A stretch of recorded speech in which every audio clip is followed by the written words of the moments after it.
Welcome back.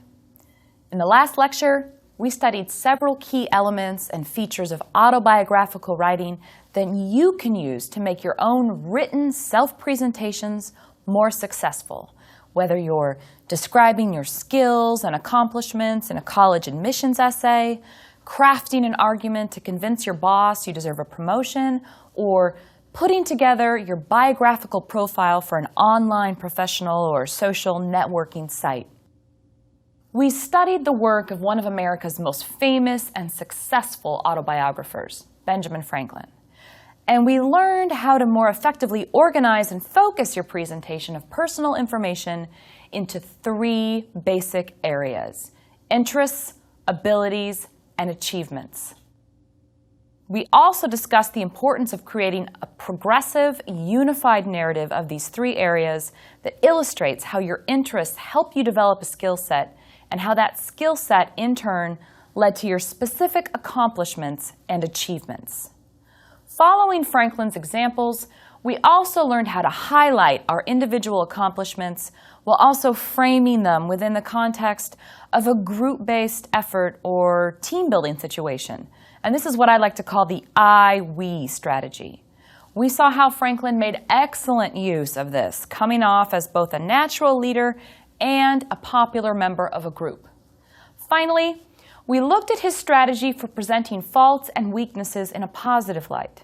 In other words, we saw how Franklin was able to present his mistakes as evidence of talents that had simply been misdirected or skills that had not yet been fully realized.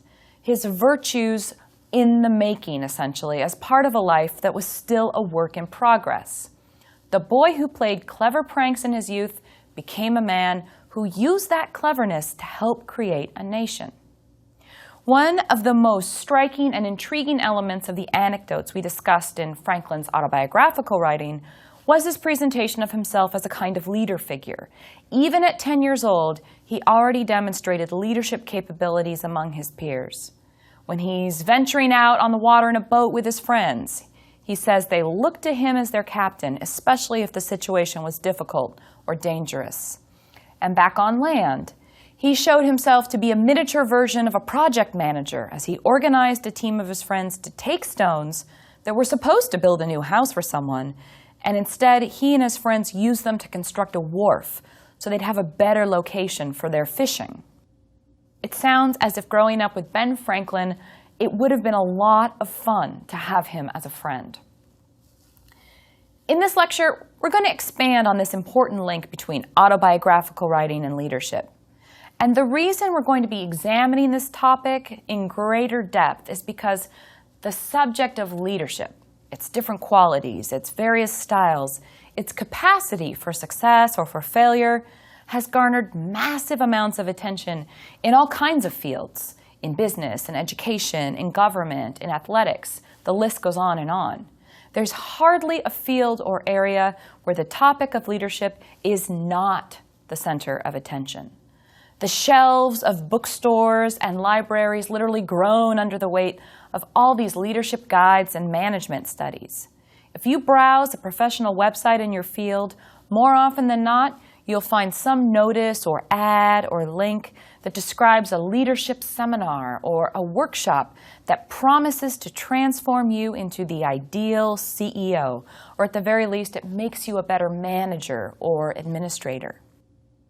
Even late-night TV infomercials tout these 10-step programs that are guaranteed to increase your self-motivation or help you discover hidden talents and strengths and will transform you into a more effective leader, or your money back.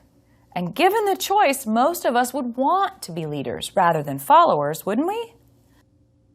Many of these books, seminars, and workshops are based on sound research by experts in the fields of management and organizational studies. Some are based on rather less substantial evidence. Sometimes they borrow their general information from other sources, and all they're doing is kind of repackaging this as a new discovery.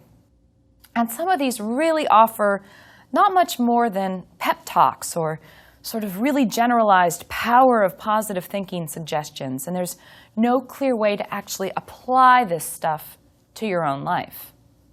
But none of them, at least none that I've come across in my research, focuses on the crucial link between writing and leadership. Or if we want to get more specific, how the study and practice of autobiographical writing can help you better understand how leadership skills are developed. The study of autobiography can also help you see how different approaches to leadership can be defined. And here I'm talking about things like a top-down management style where one person makes most of the decisions, as opposed to something like a more inclusive, collaborative approach where a group of people might vote or discuss various actions or decisions. And what I think is most interesting and important about autobiographical writing is that it really can give you concrete examples about how you can put these strategies into practice to advance your career or achieve your professional and personal goals. Let me put this another way. Have you ever considered how many highly successful leaders have written autobiographies?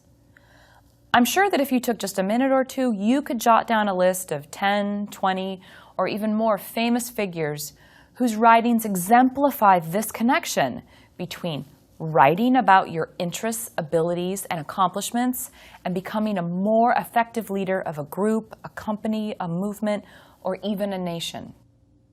Here's my own list, starting, of course, with Benjamin Franklin. Who else would be on this list? Well, there's Mahatma Gandhi, leader of India's struggle to become an independent nation. Or how about Helen Keller, who became one of the most successful leading activists and advocates for reforming treatment and education methods for those who have disabilities. If we continue on, there's Booker T. Washington, whose autobiography, Up from Slavery, remains a classic study of the development of a leader in the face of overwhelming adversity. Or there's Ronald Reagan's An American Life, which is one of the top-selling autobiographies of 1990. Even the famously self-effacing Abraham Lincoln wrote 3 brief autobiographical sketches that describe some of the circumstances that eventually led him to the presidency.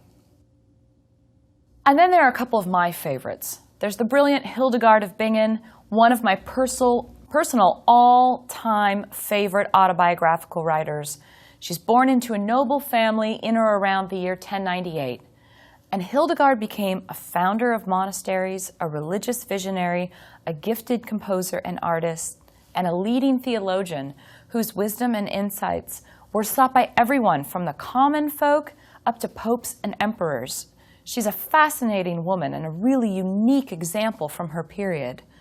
Then there's also Marjorie Kempe, a late medieval Englishwoman who was illiterate, but who was so convinced of the importance of her religious experiences that she essentially browbeat a scribe and a couple of priests into taking dictation from her and writing down the experiences of her life.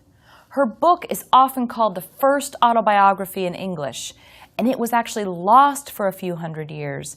When it was discovered in the 20th century, it sent medieval scholars into a frenzy. Many of us now believe that one of Kempe's goals in writing her autobiography, whether or not she consciously realized this, was to try and set herself up for sainthood. Now, talk about the link between autobiography and leadership. Sainthood is about the top of the heap when it comes to leadership and influence. One could argue that highly successful leaders pen autobiographies because there's usually a substantial audience of people who want to read their stories, and they want to read them in order to be entertained or inspired, or because they want a behind-the-scenes look at someone they find fascinating or controversial. True enough. But if we look more closely at some examples from the works of these figures, we find something else holds true, far more often than not. And this is that autobiographical texts offer valuable tools and strategies that show how individuals can establish themselves as leaders or representative figures who are speaking not just for themselves, but also to and for a larger group. Autobiography is perhaps the richest and most underused source of practical knowledge for anyone seeking to present herself or himself as qualified to take on a leadership role and make effective use of it. whether you're running as a candidate for president of your local school board, or you want to be someone in an upper-level management position, or you're struggling with a college admissions essay. The following examples, I think, will help you represent yourself and your capacity for leadership in the best possible way. So, to help us better get at this link between autobiography and leadership, we're going to continue our discussion of Benjamin Franklin's life, and we're going to add some examples from the autobiographical work of another figure as well, Frederick Douglass. And as most of you probably know, Douglass was a former slave who made his way north and to freedom in the 1830s. And then he subsequently became one of the most famous and influential abolitionists of the 19th century. After the Civil War, he became a leading figure not only within the African American community, but also in the nation as a whole. He served as a statesman and a diplomat, and eventually he was named the U.S. ambassador to Haiti.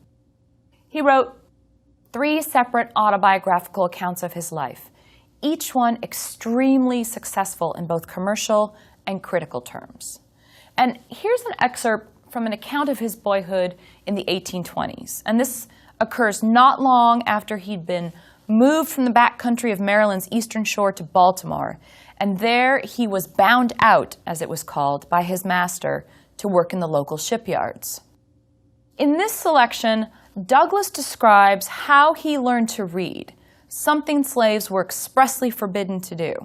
And I should add that slavery and education were generally deemed totally incompatible by Southern slaveholders. This is something that Douglass recognized really early in his life, and it made him even more determined to become literate.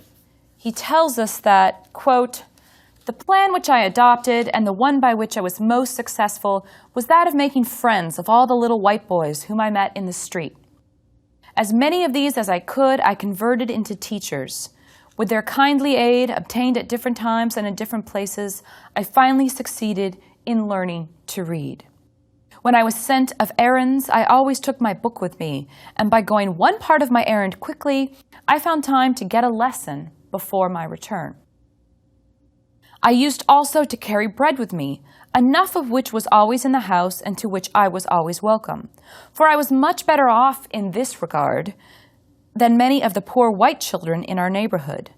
This bread I used to bestow upon the hungry little urchins who in return would give me that more valuable bread of knowledge." Every time I read this passage, I'm astonished by how insightful Douglass is when it comes to forging an emotional connection with his readers. He solicits their sympathy, but he never puts himself in a position to be pitied. And I'll come back to this point about the relationship between emotional expression and leadership later in the lecture. But right now, I want you to think about the similarities you see between Douglass's description of getting young white boys to help him learn to read and the description Franklin gives us, that we discussed in the previous lecture, of getting his friends to help him build a fishing wharf out of stones that were supposed to be building a neighbor's house. Certainly, both of these excerpts give a general sense of the resourcefulness and the ingenuity of Douglass and Franklin. And specifically what we see here is an ability to get others to help you achieve your goals. Both passages show how determined and dedicated their authors are in terms of their respective tasks that they've set themselves. But it's important for us to see how both writers also use their autobiographical anecdotes to suggest that good leaders need to exist in a kind of, what we might say, reciprocal relationship with those around them. And reciprocal, in this case, does not mean a relationship of equals.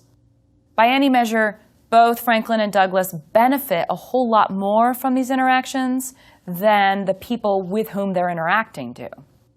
Still, the autobiographical descriptions underscore what you can gain by writing about yourself not simply as a representative of a group, but as someone for whom reciprocity is a crucial function of leadership. Douglass clearly understands that what the poor, literate white boys need is something to eat. And if he could supply this, he would get what he felt he most needed, and that's knowledge. Here's another example from Douglass's autobiography. And in this episode, he describes how he taught himself to write, Again, something slaves were expressly forbidden to do. First, he learned individual letters and two-letter combinations by watching carpenters in the shipyards mark pieces of lumber with letters that identified which side of the ship those pieces were designated for. So S for starboard, SF for starboard forward, SA for starboard aft, etc. And with this knowledge, Douglas then moved on to try and establish a set of reciprocal relations with people who could help him. He says, "When I met any boy who I knew could write, I would tell him I could write as well as he. The next word would be, 'I don't believe you. Let me see you try it.' I would then make the letters which I had been so fortunate as to learn and ask him to beat that. In this way, I got a good many lessons in writing, which it is quite possible I should never have gotten in any other way." If you were to read or reread the various autobiographies I mentioned earlier, those by Gandhi, Helen Keller, Booker T. Washington, or Ronald Reagan, you'd notice a similar thread running through every text. It's this theme of reciprocal relations. And again, reciprocal doesn't necessarily mean relations that help both parties to benefit equally, but both parties do get something. In addition, the reciprocity model applies even if the leadership style of the author seems more top-down than collaborative. In fact, Douglas suggests implicitly in the anecdote that we just looked at, and Franklin also argues this explicitly throughout his autobiography, that it's even more crucial for top-down leaders to always present themselves and their accomplishments in some sort of reciprocal relationship to those around them. You can weave this same thread through your own autobiographical writing, especially if your goal is to describe or define your leadership qualities and style for, say, a potential employer or a new boss or a college admissions committee.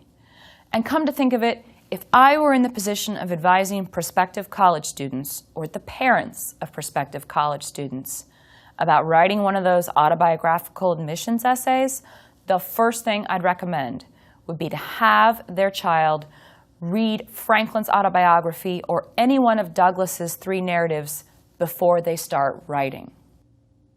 The takeaway point here is that whatever events or achievements you choose as the centerpiece for the autobiographical writing you have to do, take the time to imagine and then describe those events or achievements in or through some connection with other people, people that you work with, supervise, who are part of whatever group or network you're a member of, and people who have served you in return.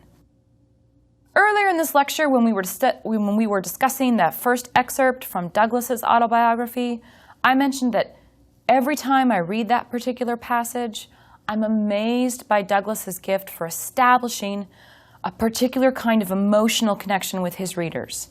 He solicits their sympathy, but never puts himself in a position to be pitied. I want to come back to that point now and expand on it a bit. The use of emotional expression is one of the most complex dimensions of autobiographical writing. If you handle it well, you will generate all sorts of powerful, persuasive feelings that will compel your audience to follow wherever you want to lead them. And it's also then going to help you achieve your goals. If you don't do a good job with this emotional aspect, you're pretty quickly going to alienate your readers, and you may find that it's impossible to convince them to support you, accept you, or help you with any request you might make. Another thread that runs through almost every great autobiographical text is a careful use of emotional expression. And by careful, I mean an expression of feeling that's not made for an overly dramatic effect. In fact, I think that in most cases, the more intense and emphatic the representation of an emotion is, so the more insistent you are that you felt sad or you felt angry, the less effective it ends up being. In contrast, I think a low-key or understated approach has a much better chance of making a productive connection with your readers. To illustrate the effectiveness of emotion when it's expressed in what I like to call a minor rather than a major key, let's take a look at an especially moving event from Franklin's autobiography. And this is the account of the death of his son from smallpox and the guilt that Franklin feels because he didn't have the child inoculated. And so he says, "In 1736, I lost one of my sons, a fine boy of 4 years old, by the smallpox, taken in the common way. I long regretted bitterly, and still regret, that I had not given it to him by inoculation. This I mention for the sake of parents who omit that operation, on the supposition that they should never forgive themselves if a child died under it. My example showing that the regret may be the same either way, and that therefore the safer should be chosen." I want to emphasize that there's no requirement or reason or rule dictating that Franklin needs to include some comment on the loss of his son or the feelings that he had as a result of that. He could have left this out with no consequences at all, but he makes a deliberate decision to include this event, and he takes care to describe it in a way that directly connects this individual loss that he experiences to something much larger than himself. And in this case, you could say that's sort of like the health of the general public. It's easy enough to recognize the kind of selfless attitude that Franklin has here, his willingness to share this information not for his own sake, but for the good of his readers. And there's no reason to suspect that he has any ulterior motives here.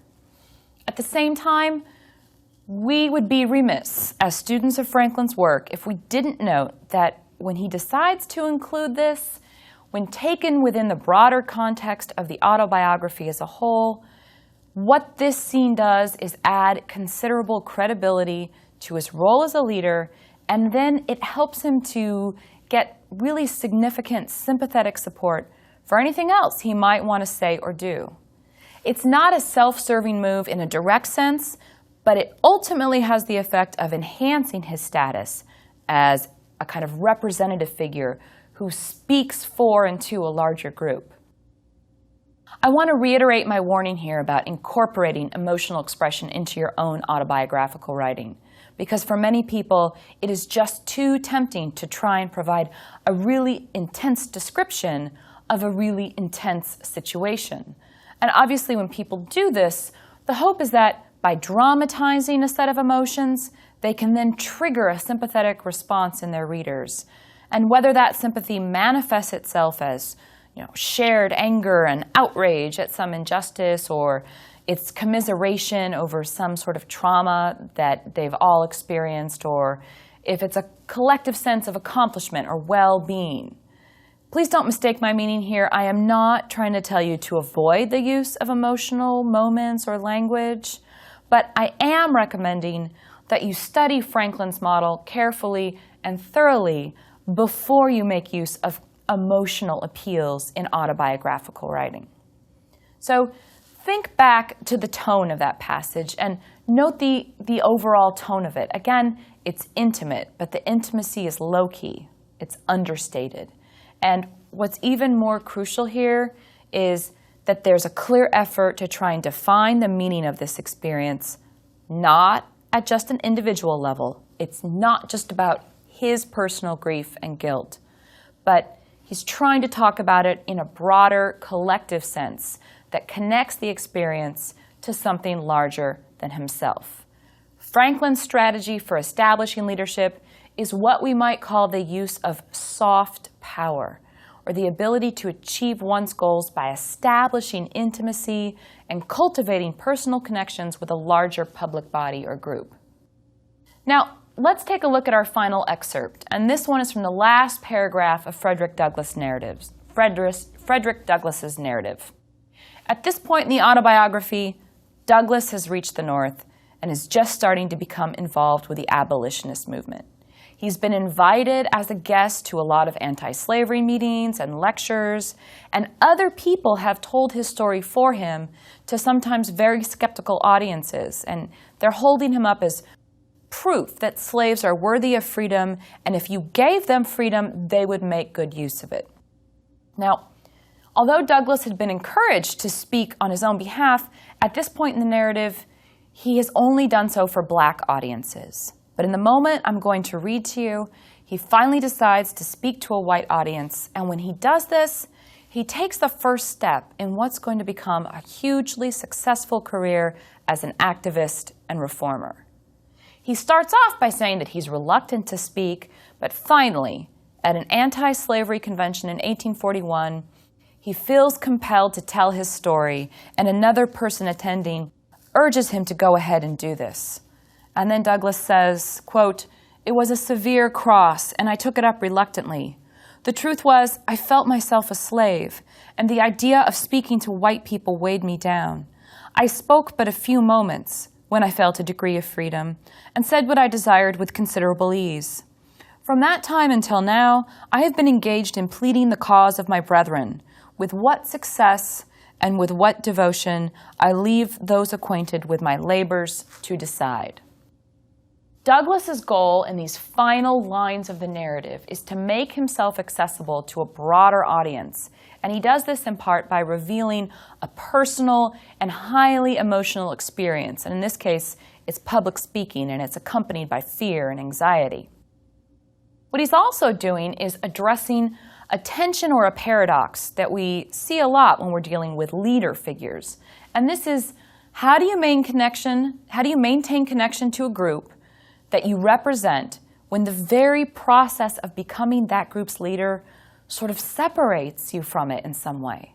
In other words, by taking up the, quote, severe cross of speaking to a white audience, Douglas is acknowledging not simply a fear of public speaking, but also the burden of representing a group that he no longer has a direct connection to, since he's managed to successfully escape from slaveholding territory. So in this sense, Douglas faced far more of an imperative than Franklin to include emotional experiences in his autobiography. Failing to describe his first speech to a white audience would have undermined his goal of taking on the role of a representative leader for the reform of Black-white relations. At the same time, Douglas recognizes the need to articulate his emotions in an understated fashion. There's certainly evidence of the strength and intensity of his feelings, but we receive that message sort of obliquely rather than directly. And this is a strategy that allows Douglas to create just enough of a sense of intimacy to solicit sympathy from his readers, but not so much that they feel overwhelmed by the sentiments he's expressing. So what have we learned from our extended looks at Franklin and Douglas, and how can we apply it to our own autobiographical writing? Well, keep in mind that autobiography is a rich source of knowledge for understanding how leadership skills can be developed and how different styles of leadership can work. Winning that seat on your local school board, getting promoted to project manager, or convincing people on the admissions committee that you are an ideal student for your dream college. In each case, you would be well served to follow the models of Franklin and Douglas and present yourself as a leader who establishes reciprocal relations with those around you, with your fellow board members, your team, your student peers. And it would be good to try and present yourself as someone who never allows an individual effort or accomplishment to be represented without some connection to those people that you're serving. And you've got to keep in mind as well the benefits of careful understatement when you're dealing with emotional expression. Don't rely on the intensity of an emotional experience to try and form an intimate connection with your readers. All you're going to do is push them away. Instead, you should try to create a sense of intimacy like Douglas and Franklin do. You selectively reveal a set of feelings that readers can identify with, but they won't feel overwhelmed by them. When the conditions or circumstances of a writing situation are such that if you expressed emotion, it could work in your favor, remember that really, once again, less is more. Low-key pitch, understated tone, that's going to draw your readers closer and invite them in. In our next 3 lectures, We're going to continue to focus on how to create a compelling and engaging identity as a writer by making use of some key ideas from the area of classical rhetoric. These are ideas and traditions that go back to ancient Greece and Rome, both places where the ability to present yourself compellingly through speech or writing was raised really to something of an art form. By studying what the Greeks and Romans studied, you'll gain greater awareness of how to present yourself in your writing and be better able to recognize and appreciate how and when other writers do this effectively.